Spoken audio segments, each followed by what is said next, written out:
जय हिंद छात्रों, स्वागत है आप सभी का आपके प्यारे से YouTube चैनल आरकेएम शिक्षा पर। बच्चों, आरकेएम शिक्षा चैनल पर अब लगातार हिंदी माध्यम की फिजिक्स पढ़ाई जा रही है। तो जो हिंदी माध्यम के बच्चे जिनको भौतिक शास्त्र पढ़ने में कुछ समस्याएं आ रही थी वो हमारे साथ जुड़ जाएं और हमसे भौतिक विज्ञान का ज्ञान अर्जित करें। बच्चों, भौतिक विज्ञान में कक्षा 11 की भौतिक विज्ञान में हम सबसे पहले आज तीसरा चैप्टर उठा रहे हैं, सरल रेखा में गति यानी कि मोशन इन स्ट्रेट लाइन। तो आज हम लोग एनसीईआरटी के हिसाब से ये थर्ड चैप्टर अपना शुरू करने जा रहे हैं। तो अगर अभी तक आपने हमारे चैनल को सब्सक्राइब नहीं किया है तो इसको सब्सक्राइब कर लीजिए, क्योंकि पूरा चैप्टर पढ़ाया जाएगा, उससे संबंधित आंकिक प्रश्न कराए जाएंगे और यह चैप्टर बहुत आसानी से आपकी समझ में आ जाए ऐसी व्यवस्था की जाएगी। तो चलिए बच्चों, आज हम बात करते हैं कि सरल रेखा में गति होती कहाँ है, कहाँ पे आपने देखी है। तो जैसे कोई व्यक्ति है, कार लेकर जा रहा है, ठीक है। तो कार लेकर वो क्या होता है, सीधा रोड पे चलता है। तो ये जो सीधा रोड पे जा रहा है ये क्या है, ये सरल रेखीय गति है, ठीक है। जैसे आपने कोई एक खिलौना लिया और खिलौना मान लीजिए कि टॉय कार है, उसको आपने स्टार्ट करके कहीं रख दिया तो क्या होता है, सीधी रेखा में जाता है। ये क्या है, सरल रेखीय गति। तो जब कोई वस्तु एक ही दिशा में गति करती है तो इसको हम लोग बोलते हैं ये क्या है, ये सरल रेखीय गति है, ठीक है। ये सीधी, ये सरल रेखीय गति है, एक दिशा में गति है। बच्चों, एक दिशा में गति पढ़ने के लिए सबसे पहले तो आपको यहाँ पर कुछ चीज़ों का ज्ञान होना चाहिए। जैसे कि यहाँ पर बच्चों बिंदुवत की बहुत ज़रूरत पड़ेगी। क्या होती है, बिंदुवत वस्तु, ये क्या होती है? तो बच्चों, जैसे कोई गतिमान वस्तु है, मान लीजिए कि एक कार है, ठीक है, एक शहर से दूसरे शहर तक जा रही है। अब एक शहर यहाँ पे है, ठीक, और एक शहर यहाँ पे है, ठीक है। अब इन दोनों शहरों के बीच की दूरी बच्चों 80 किलोमीटर है, मान लेते हैं ऐसा, ठीक है। ये कार छोटी सी है, तो इस 80 किलोमीटर के रेस्पेक्ट में इस कार की लेंथ कितनी है, मुश्किल से 3-4 मीटर की कार होगी।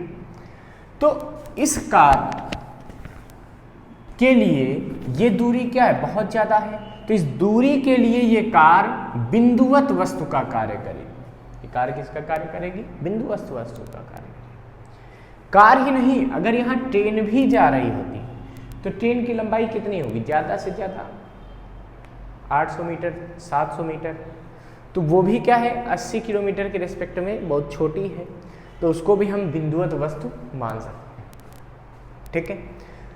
हम कहीं पर दौड़ के जा रहे हैं, ऐसे तो हमारा आकार इतना बड़ा सा आपको दिखाई दे रहा है, लेकिन मान लीजिए कि हम एक मोहल्ले से दूसरे मोहल्ले तक दौड़ के जाते हैं 2 किलोमीटर तक।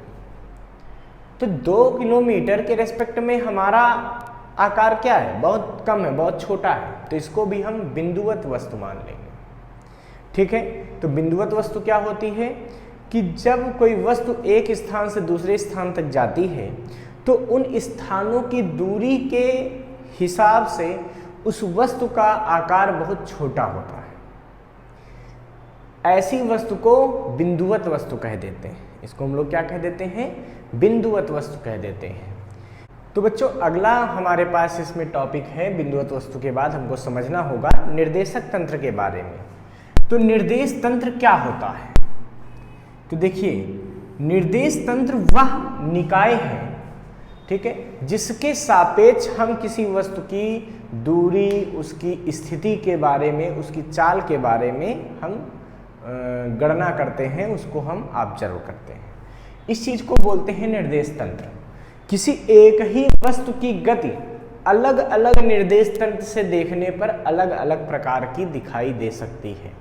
जैसे उदाहरण के लिए, अगर कोई व्यक्ति ट्रेन में बैठकर जा रहा है, या चलो बस में बैठकर जा रहा है, ये बस जा रही है, और ये व्यक्ति एक गेंद को उछालता है। यहाँ मान लीजिए इसने क्या किया है, गेंद को ऊपर की तरफ उछाला, ठीक है।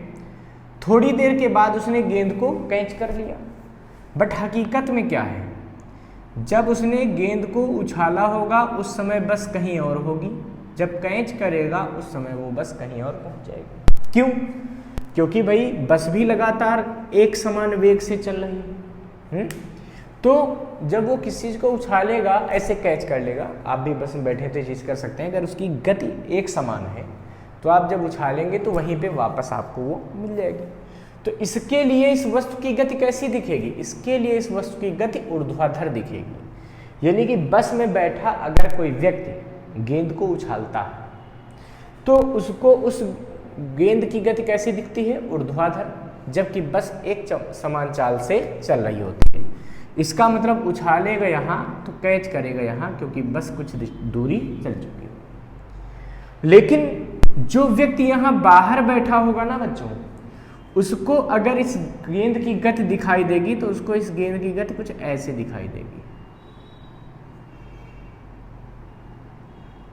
मतलब इसको इस गेंद की गति इस तरह से मिलेगी, अर्थात इसको एक प्रक्षेप गति यहां दिखाई देगी। कैसी दिखाई देगी? प्रक्षेप गति। जबकि इस बंदे को अपनी गति, इस गेंद की गति कैसी दिखाई दे रही है? सरल रेखीय।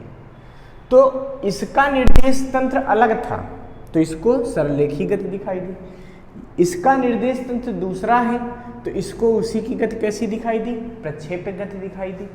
तो अलग अलग निर्देश तंत्र से देखने पर किसी एक ही वस्तु की गति अलग अलग प्रकार से दिखाई दे सकती है। तो निर्देश तंत्र क्या है? वह निकाय है जिसके सापेक्ष हम दूरी, स्थिति, वेग, इन सब का आकलन करते हैं किसी वस्तु की गति के बारे में। मतलब जिस निकाय के सापेक्ष हम वस्तु की गति को मीजर करते हैं, उसको हम ऑब्जर्व करते हैं, उसको हम ज्ञात करने का प्रयास करते हैं, वो निकाय कहलाता है निर्देश तंत्र। अब बच्चों निर्देश तंत्र के बाद बात आती है कि हमको यहाँ पे जो सबसे पहली चीज सीखनी है वो सीखनी है दूरी क्या। तो बच्चों दूरी क्या है भाई? तो कोई भी गतिमान वस्तु अपनी गति के दौरान जो रास्ता तय करती है उस रास्ते की लंबाई को दूरी कहते हैं। तो दूरी क्या है? किसी वस्तु द्वारा तय किए गए रास्ते की वास्तविक लंबाई को, ठीक है, वास्तविक लंबाई को हम लोग क्या कहते हैं? दूरी कहते हैं। इसका अर्थ ये हुआ कि अगर कोई वस्तु, ठीक है, यहां से चलना शुरू करती है और यहां तक पहुंच जाती है, मान लीजिए, ठीक, ये दूरी ऐसे बने हुए स्टेप, जैसे 1 2 3 4 5 6।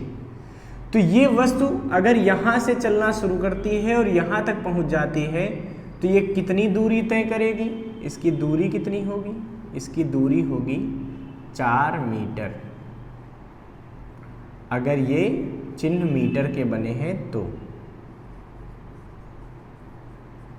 ठीक है।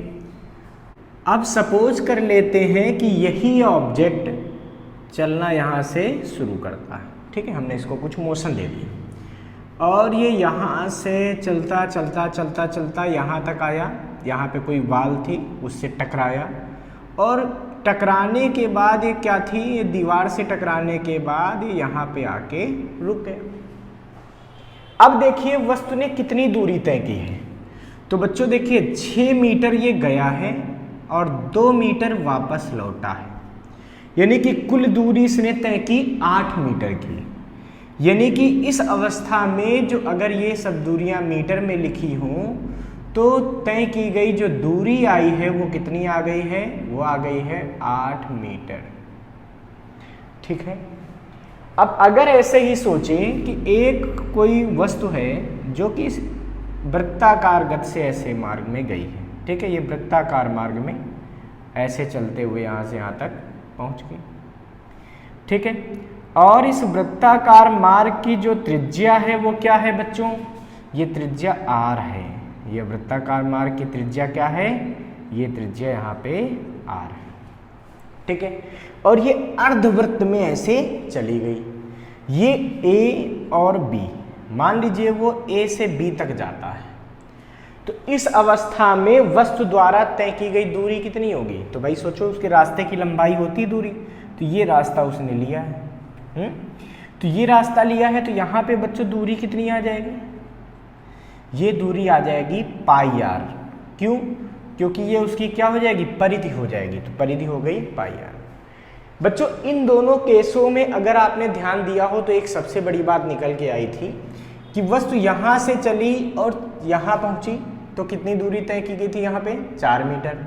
लेकिन जब यही वस्तु यहाँ से टकरा के यहाँ आई तो कितनी दूरी तय कर ली उसने? 8 मीटर की। कहने का मतलब यह है कि जब वस्तु एक स्थान से दूसरे स्थान तक जाती है तो वो दूरी अलग अलग रास्तों में अलग अलग तय कर सकती है। जैसे यहाँ से गई देखो 4 मीटर, यहाँ से जाके लौट के यहाँ पे रुकी तो कितने हो गई? तो ये चली है 8 मीटर। अभी किसी और रास्ते से यहाँ तक पहुँचती तो कितनी दूरी और ज़्यादा तय कर लेती। अर्थात दूरी जो है वो प्रारंभिक और अंतिम स्थिति पर निर्भर नहीं करता, ये पूरे रास्ते की लंबाई पर निर्भर करता है। इसीलिए दूरी जो है वो क्या है? एक अदिश राशि है। ठीक है, वो रास्ते की लंबाई पर सीधा सीधा निर्भर करता है। बच्चों अगर हम एक कोई ऐसा मान लें कि एक वस्तु है यहाँ पे ए बिंदु पर और वो यहाँ तक गई बी बिंदु तक, मान लीजिए कितना गई? 4 मीटर। फिर यहाँ से इधर गई है 3 मीटर और ये पहुँच गई सी बिंदु तक। अब हमसे कह दे कोई कि ये 90 डिग्री पे इधर मुड़ी थी और इस वस्तु द्वारा तय की गई कुल दूरी कितनी है? तो देखिए ए से सी तक कोई वस्तु जा रही है तो तय की गई दूरी कितनी होगी इस अवस्था में? सोचो तो 4 मीटर और प्लस 3 मीटर यानी कि टोटल कितनी हो गई? देखिए 7 मीटर हो गई कि नहीं हो गई? अगर बच्चों मैं ऐसे ही सोचूं कि एक व्यक्ति है जो एक गेंद को यहाँ से ऊपर की तरफ फेंकता है, ठीक है, और ये कितना 25 मीटर ये गेंद ऊपर चली जाती है। मान लीजिए इसने फेंका और ये 25 मीटर तक ऊपर चली गई और 25 मीटर जाने के बाद ये वापस लौट आई है। तो वापस लौटी कितना होगी भाई? 25 मीटर गई थी तो 25 मीटर तो कोई ऐसे थ्रू करेगा, वहीं कैच कर लेगा तो क्या होगा? देखो जहाँ थ्रू किया वहीं कैच कर लिया, तो जितना ऊपर गई उतनी ही नीचे आई। यानी कि कुल दूरी इसने कितनी तय की? 25 मीटर प्लस 25 मीटर, यानी टोटल कितनी हो गई? 50 मीटर। तो इस अवस्था में जो दूरी आएगी वो कितनी आएगी? 50 मीटर आएगी। ऐसे बहुत सारी हम स्थितियां ले सकते हैं। तो ये बात सारी किसकी हो गई बच्चों? दूरी की बात हो गई। हम लोगों ने दूरी के बारे में समझ लिया। अब हम बात करते हैं विस्थापन की। ये विस्थापन क्या है? तो किसी गतिमान वस्तु की प्रारंभिक स्थिति और अंतिम स्थिति के बीच की न्यूनतम दूरी को विस्थापन कहते हैं। क्या हुआ? गतिमान वस्तु की प्रारंभिक स्थिति और अंतिम स्थिति जो भी हो उसके बीच की सरल रेखीय दूरी, न्यूनतम दूरी को हम लोग कहते हैं विस्थापन। सबसे बड़ी बात यह है कि विस्थापन एक सदिश राशि होती है। कैसी राशि होती है बच्चों? सदिश राशि। ठीक है, जबकि दूरी कैसी थी बच्चों? दूरी हमने आपको समझाया था कि ये अदिश राशि थी। ठीक है, विस्थापन का मात्रक वही होता है जो दूरी का मात्रक है, मतलब मीटर, सेंटीमीटर, मिलीमीटर, ये सब हो सकते हैं। बच्चों अब सोचिए, अगर पहली अवस्था में आपको विस्थापन निकालना होता तो आप क्या करते? भाई ये क्या बताता है? प्रारंभिक स्थिति, और ये वाली क्या थी बच्चों? ये थी अंतिम स्थिति। प्रारंभिक स्थिति से अंतिम स्थिति की जो सरल रेखीय दूरी, ये दूरी ये कहलाती है विस्थापन। तो ये दूरी कितनी देखो? 4 मीटर। अर्थात इस अवस्था का जो विस्थापन है वो कितना है बच्चों? वो है 4 मीटर का। ठीक है, जबकि अगर यहां पे वही चीज देखी जाती, भाई ये उसकी क्या थी? ये थी प्रारंभिक स्थिति। ये उसकी क्या थी? ये थी अंतिम स्थिति। प्रारंभिक स्थिति से ये अंतिम स्थिति, तो इन दोनों बीच की न्यूनतम दूरी, सरल रेखीय दूरी ये वाली, ये कितनी है बच्चों? ये अभी भी तो 4 है, अर्थात अभी भी विस्थापन क्या है? 4 है। यहां से आपको एक बात समझ में आई होगी कि जो विस्थापन होता है प्रारंभिक और अंतिम स्थिति पर निर्भर करता है। अगर प्रारंभिक और अंतिम स्थिति समान है, जैसे यहां थी, तो विस्थापन भी समान होगा, भले ही रास्ता कोई और हो, उससे कोई मतलब नहीं है। अब बच्चों यहां से देखिए, अगर ए से बी तक कोई वस्तु गई थी इस रास्ते से अर्धवृत्त में, तो इसने कितनी दूरी तय की थी, पाई आर। लेकिन हमसे कोई कह देता कि इसने कितना विस्थापन तय किया, इसका विस्थापन कितना है, तो विस्थापन क्या है, प्रारंभिक स्थिति, तो देखो ये है प्रारंभिक ए, अंतिम स्थिति ये है बी, प्रारंभिक और अंतिम स्थिति के बीच की दूरी, ये दूरी हमको चाहिए, ये दूरी कितनी होगी, देखो आर यहाँ, टोटल दूरी कितनी हो गई है 2r, तो ये टोटल दूरी कितनी हो गई बच्चों 2r, व्यास होता है ना बच्चों, वृत्त का व्यास के बराबर हो जाएगी, यानी कि 2r हो गया विस्थापन। इस अवस्था में अगर कोई कहता कि ऐसे मार्ग से कोई वस्तु जा रही है, अब इसकी दूरी और विस्थापन में संबंध बताइए, तो भाई देखिए दूरी इसकी कितनी आ गई 4 3 7 मीटर। लेकिन अगर कोई विस्थापन की बात कर देता तो क्या आती, विस्थापन क्या आ जाता, तो विस्थापन आ जाता प्रारंभिक स्थिति और अंतिम स्थिति के बीच की सरल रेखीय दूरी, ये न्यूनतम दूरी, इसको कहते हैं विस्थापन। तो ये 4 और ये 3, तो देखो ये 90 डिग्री, तो ये बन गया लंब, ये बन गया आधार, तो ये क्या बन गया कर्ण। अब हमको पता है कर्ण बराबर होता है अंडरवुड में लंब का स्क्वायर प्लस आधार का स्क्वायर, इसको हल करोगे तो बच्चों आएगा 5, अर्थात यहाँ पे जो विस्थापन निकल के आया वो कितना आ गया 5 मीटर आ गया। ठीक है, अब अगर इस अवस्था में कोई पूछता कि भाई विस्थापन बताइए, तो इस अवस्था में विस्थापन कितना आया, तो देखिए यहाँ जब वस्तु फेंकी गई थी तो वो क्या हुई 25 मीटर गई और 25 मीटर आई, यानी कि दूरी कितनी तय की 25 + 25 50 मीटर। लेकिन विस्थापन की बात करो तो बच्चों प्रारंभिक स्थिति यहाँ पे थी और अंतिम स्थिति भी यहाँ पे आ गई, तो दोनों स्थितियाँ एक ही जगह, तो उनके बीच कोई दूरी हुई नहीं, अर्थात इस अवस्था में जो विस्थापन होगा वो क्या होगा 0 होगा। जैसे हम लोग घर से निकलते हैं और शाम को उसी घर में वापस आ जाते हैं, तो हम निकले, भले हम स्कूल चले गए, हम कहीं घूमने चले गए, घूम टहल के आखिरी में जब हम उसी घर में वापस आ गए तो हमारा कुल विस्थापन कितना हुआ 0 हो गया।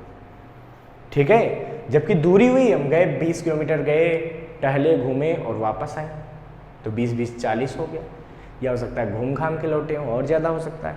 बट जो विस्थापन है वो क्या है 0, क्यों, क्योंकि प्रारंभिक स्थिति और अंतिम स्थिति दोनों क्या हो गई एक ही जगह हो गई। ठीक है, सबसे बड़ी बात अगर आप ध्यान से देख रहे हो तो यहाँ पे दूरी और विस्थापन दोनों बराबर थे इस अवस्था में, लेकिन इस अवस्था में देखिए तो दूरी ज़्यादा हो गई और विस्थापन कम हो गया।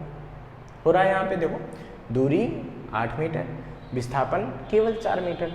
यहाँ पे देखिए दूरी पाई आर, पाई का मान होता है 3.14, तो 3.14 आर, जबकि विस्थापन 2r, अर्थात यहाँ पे भी विस्थापन कम है और दूरी का मान ज़्यादा है। जबकि बच्चों अगर यहाँ देखा जाए तो यहाँ भी दूरी ज़्यादा है, विस्थापन कम है, यहाँ पे भी देखिए दूरी ज़्यादा है, विस्थापन कम है। तो इन सारी चीज़ों से हमने ये निष्कर्ष निकाला कि कभी भी ऐसी स्थिति नहीं बन सकती कि विस्थापन ज़्यादा हो जाए दूरी से, यानी कि मैं कह सकता हूँ कि दूरी सदैव बड़ी होगी या तो बराबर होगी किसके, विस्थापन से। बच्चों दूरी विस्थापन से हमेशा क्या होगी, या तो बड़ी होगी और या उसके क्या होगी, बराबर होगी। बराबर कब होगी, जब वस्तु की गति की दिशा में कोई परिवर्तन ना हो, इधर जा रही तो इधर ही चली जा रही, कोई परिवर्तन नहीं, एक ही दिशा में सीधा, तो वो क्या होगी, दूरी और विस्थापन दोनों समान होंगे जब तक उसकी दिशा नहीं बदलेगी। जैसे ही देखो यहाँ पे क्या हुआ था, गई यहाँ फिर वापस आ रही, तो गई इधर और वापस इधर आ रही थी, दिशा बदल गई। जहाँ दिशा में परिवर्तन हुआ वैसे ही दूरी का मान ज़्यादा हो जाएगा और विस्थापन का मान कम हो जाएगा। इस प्रकार से बच्चों हम लोगों ने दूरी और विस्थापन के बारे में समझ लिया। आप लोग हमारे चैनल के साथ जुड़े रहिए, लगातार पढ़ाई करते रहिए। Thank you.